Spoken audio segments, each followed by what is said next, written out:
Ruben était l'enfant de parents de langue polonaise. Le directeur s'interrompit. Vous savez ce que c'est que le polonais, je suppose. Une langue morte. Comme le français et l'allemand, ajouta un autre étudiant, exhibant avec zèle son savoir. Et parents? Questionna le DIC. Il y eut un silence gêné. Plusieurs des jeunes gens rougirent.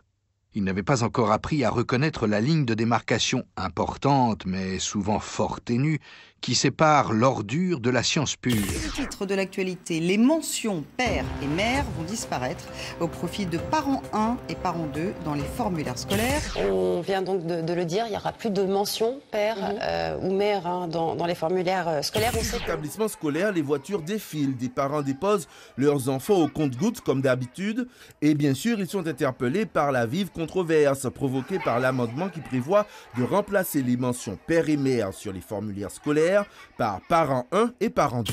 C'est une bonne chose pour vous, ce changement de mention, ce glissement sémantique? Alors, à vrai dire, ça pose quand même beaucoup de problèmes, et en particulier le fait que personne, quelles que soient les situations, personne n'est parent 1 ou parent 2. Parent 1, parent 2, déjà, on enlève un petit peu l'humanité aux gens, en mettant des numéros à la place, c'est déjà la première chose. L'homoparentalité, enfin reconnue dans les formulaires scolaires, mais enfin, vous en avez évidemment entendu parler, c'est une formulation qui fait polémique.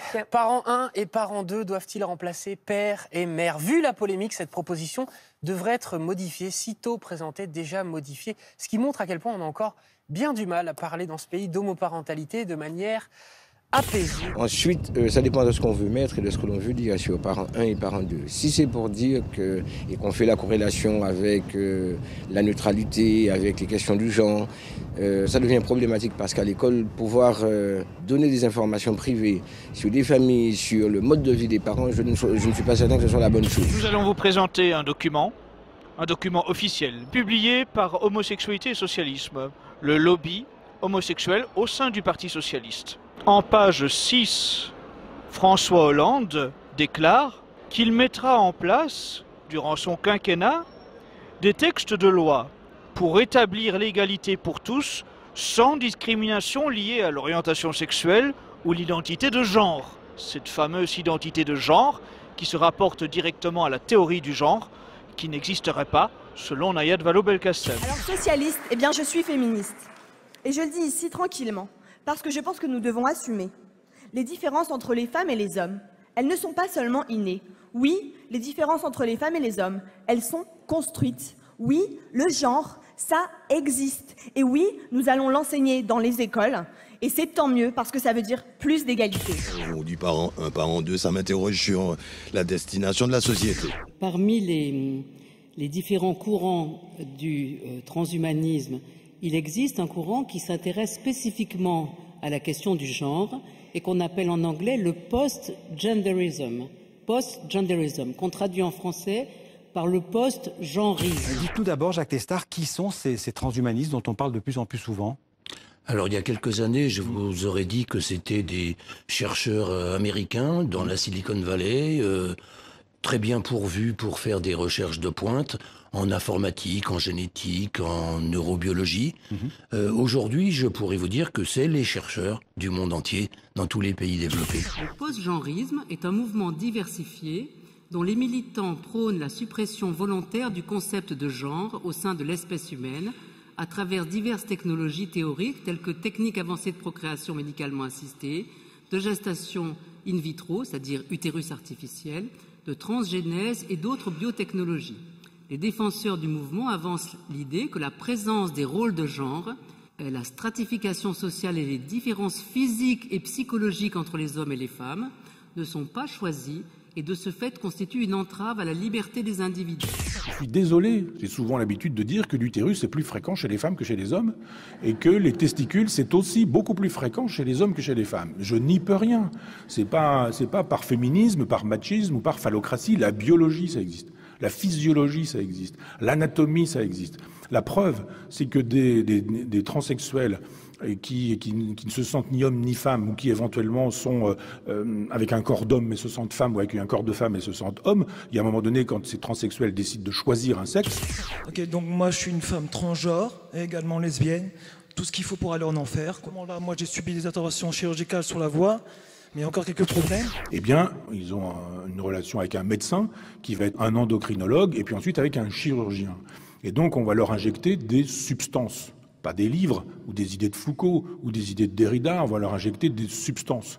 C'est-à-dire de la testostérone chez les filles pour qu'elles deviennent des garçons si elles le souhaitent. Et à ce moment-là, elles vont avoir une voix plus grave, elles vont commencer à avoir de la moustache et de la barbe, un système pileux, un système mammaire qui va régresser. Et puis après, on va faire éventuellement un pénis. Pourquoi on ne peut pas faire une belle opération de vaginoplastie ou phalloplastie en France? Je pense que c'est une volonté malheureuse de ne pas progresser. Avec le potentiel radical des techniques de procréation médicalement assistée, les post-genristes pensent que les rapports sexuels dans le but de se reproduire vont devenir obsolètes et qu'une grossesse pourra être interrompue à tout moment, tout en permettant au fœtus de poursuivre son développement in vitro. J'ai lu récemment que même aimer, ça pourrait devenir problématique dans le futur, le fait de faire l'amour, etc. Ça aurait pour conséquence d'éliminer la nécessité d'une dichotomie homme-femme au sein de la société. Les individus seraient conçus exclusivement par fécondation in vitro, voire par création de zygotes, en combinant des proportions arbitraires du génotype de 2, 3, voire davantage d'individus, indépendamment de leur âge, sexe ou fertilité. Heureux jeunes gens, dit l'administrateur, nulle peine n'a été épargnée pour rendre votre vie émotivement facile, pour vous préserver, pour autant que la chose soit possible, de ressentir même des émotions. Ford est dans son taco, murmura le DIC. Tout va bien par le monde.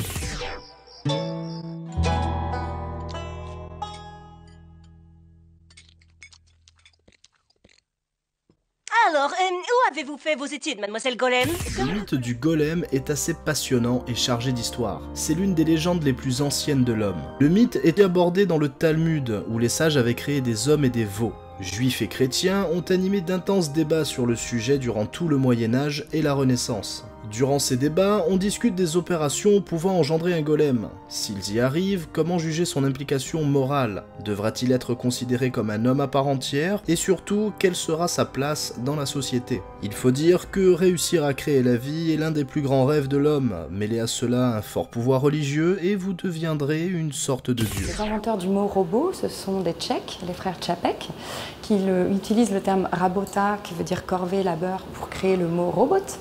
Et les frères Čapek connaissaient très bien, du fait de leur origine tchèque, le mythe du golem, et eux-mêmes ont écrit sur ces liens qu'il y a entre le golem et le robot.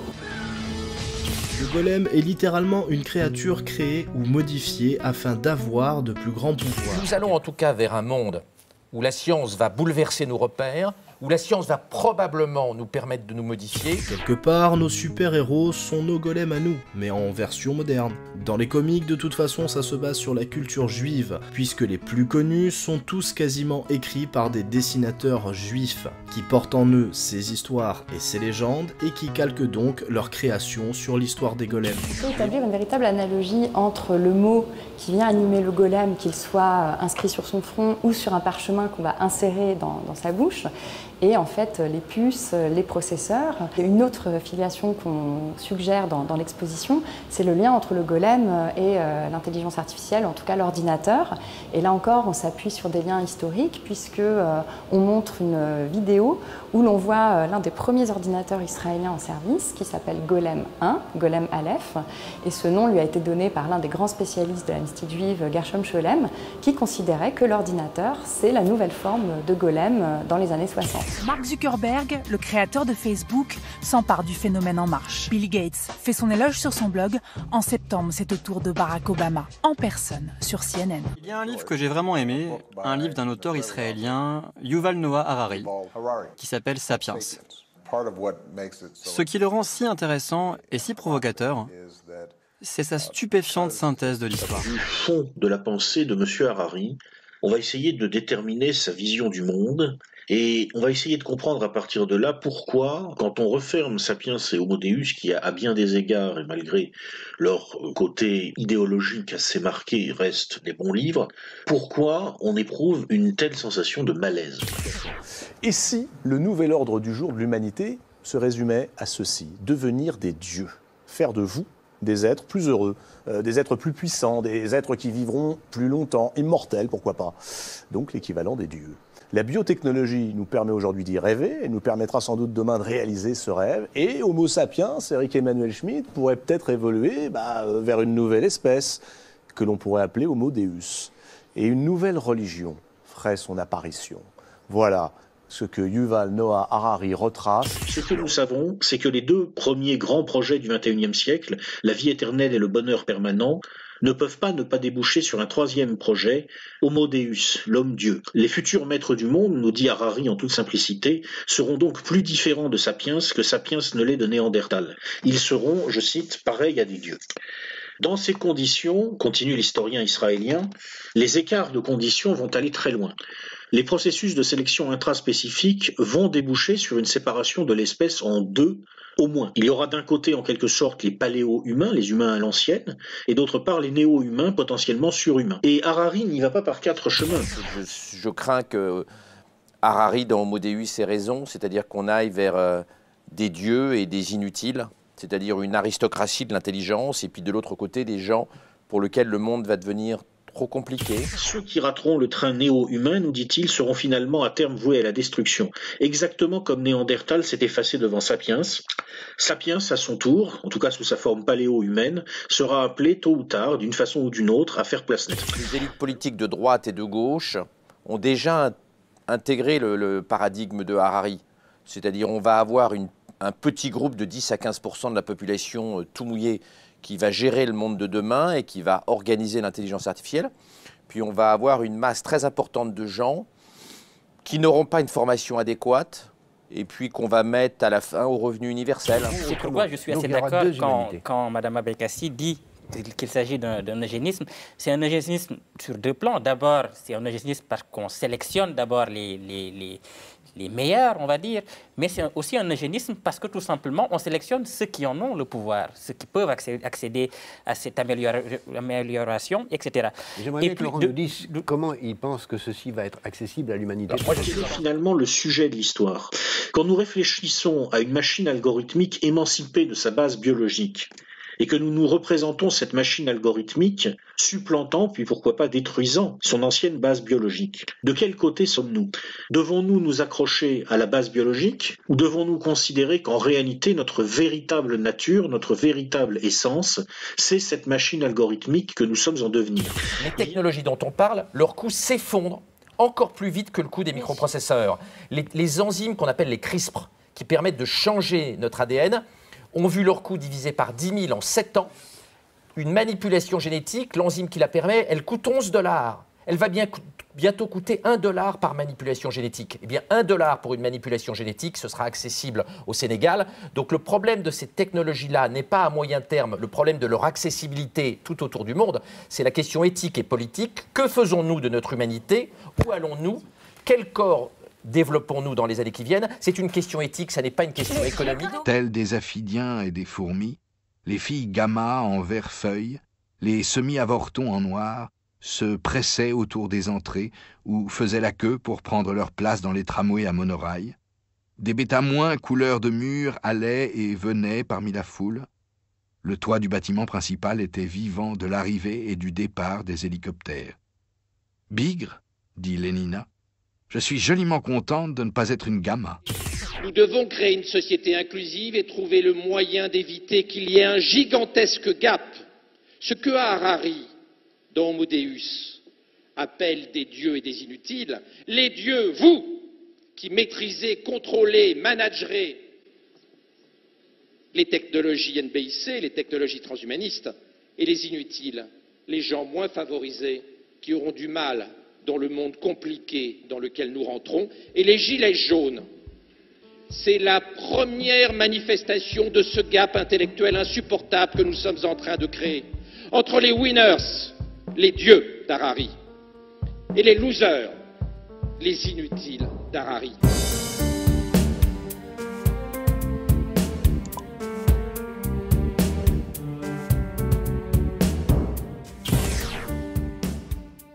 Il est assez frappant qu'il évoque ces scénarios avec une relative neutralité. En fait, ce qu'on se dit en lisant M. Harari, ce n'est pas que M. Harari est un homme d'extrême droite, car il est manifestement au-delà des discours idéologiques et des prises de position politiques simplistes et tranchées, mais que sa pensée ouvre en tout cas la porte à des politiques d'extrême droite, et de la nouvelle extrême droite, de l'extrême droite d'une élite globale intégrée. Et on se dit vraiment, quand on lit M. Harari, qui a donc été reçu par Barack Obama lui-même, qu'il va falloir sérieusement upgrader notre logiciel politique et que nos anciennes catégories, nos anciennes façons de découper le spectre politique vont devoir être challengées très sérieusement et réinterrogées en profondeur. Le prix de l'heure de travail des Gilets jaunes sur le marché mondial va s'effondrer de décennie en décennie. Et le prix horaire des gens dans cette salle va monter de décennie en décennie. Parce que vous êtes les complémentaires de l'intelligence artificielle faible. Et les autres sont substituables.